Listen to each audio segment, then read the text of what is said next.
The misconception about people that need help is that they're in survival mode, as in like awareness. You know what I'm saying? Like they're unconscious because they need help. Because most times, right, when you're dealing with like homeless, people who, you know what I'm saying, the hungry, you know, orphans, so on and so forth, they're in a place of survival. You know what I mean? Like they're in survival mode. Well, the thing about survival mode, like I mentioned, is that it comes with a level of unconsciousness, right? Most times when you are in survival mode, you are unconscious. And at times that can be a misconception or just a stigma or a stereotype altogether, because not everybody that needs help is unconscious. I'm very aware. So people will think they can get over on people who need help simply because of that ideology that people who are typically in need of help are in survival mode. And I'm gonna give you an example. So, you know, people be doing little, you know what I'm saying, type of activities, you get what I'm saying, to maintain their lifestyle. You know, we did a little story time about people capping, you feel me?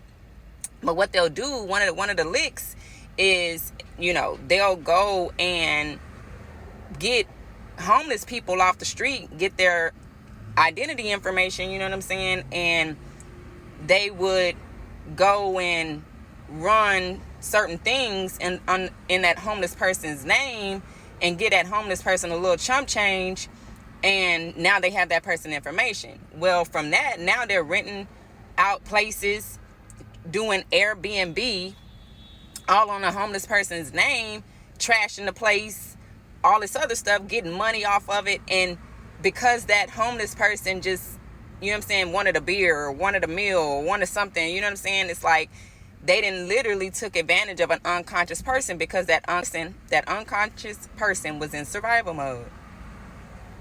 But then when they run across somebody like you, who you might be in a state of, you might be in a space of need, you might be in a moment of need, they think you're just as unconscious, so they can take advantage of you.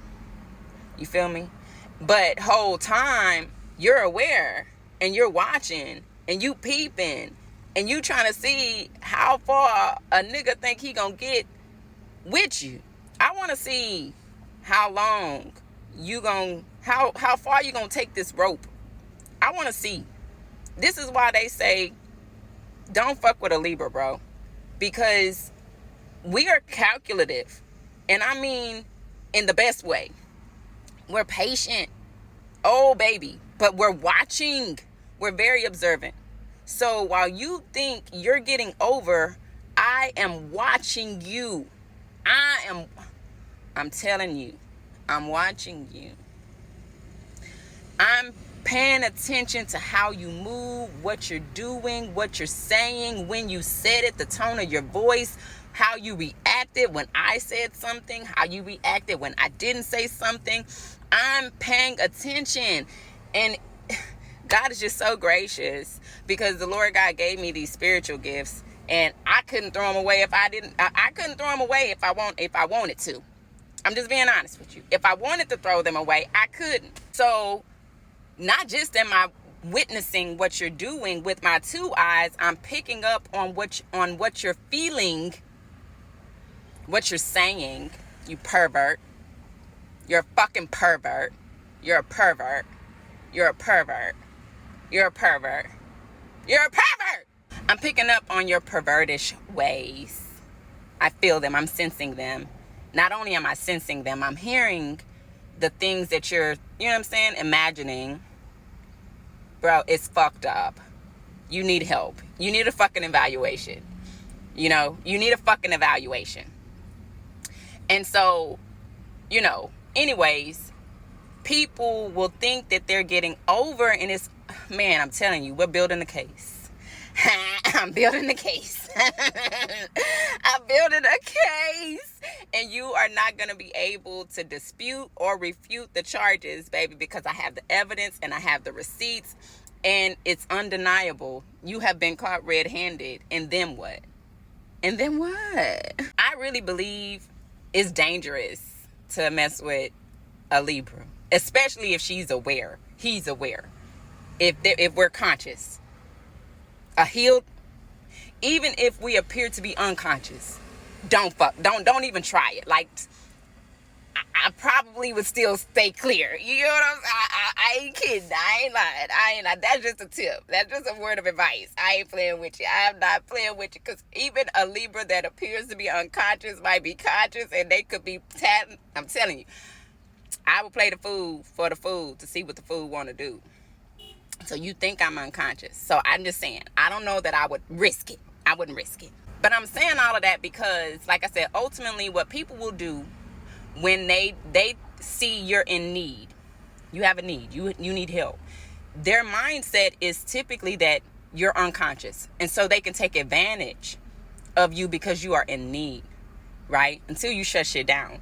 Or if we were to do it the right way, when God says being charitable, charity is next to love.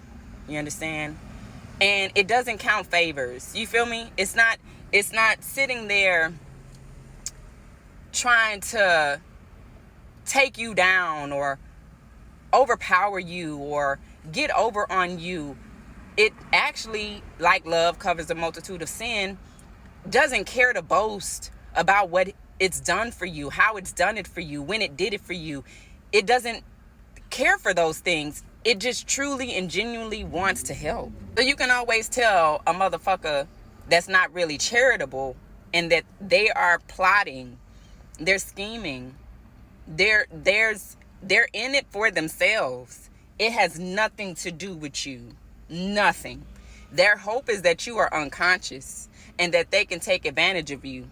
And you never know. Motherfuckers could have whole apartments in your name and ain't paying a motherfucking dime in rent. So, and renting it out as an Airbnb. So, if ever, you know what I mean, those homeless people were to try and go get their name, something in their name, they get on their feet or whatever, bro's fucking credit is shot. And these are people who would say that they are Christians or that they got the light. What? So that's just one case scenario, but I'm just speaking to how people will think that because you need help, you're unconscious and they can take advantage of you. But don't let you be an aware motherfucker. And that's why they'll talk about people like in shelters. I've heard stories about people being in shelters, and when people try to give them something, they'll be like, oh, I don't want that. And people will literally be like, well, beggars can't be choosies. Or beggars can't be choosy. It's like, no, more than likely that person is aware of what you're trying to give them, and they don't want to accept what you're trying to give them because they know that it's not up to par. And you would think because you want to help somebody, you wouldn't just give them the least of your things, because is it really a sacrifice? Jesus was about to be crucified. They gave him gall, you get what I'm saying, to drink, and he spit that shit out. He didn't want that, and he was very thirsty. I'm just saying, just because you're in need don't mean you have to take the bare minimum. All that beggars can't be choosy, okay, to a certain extent. I'm not gonna let you breadcrumb me, or I'm not gonna let you shiest me just because I'm in need of help. And it shows who you really are that you thought that. That's fucked up. That my friend is not a friend. Run.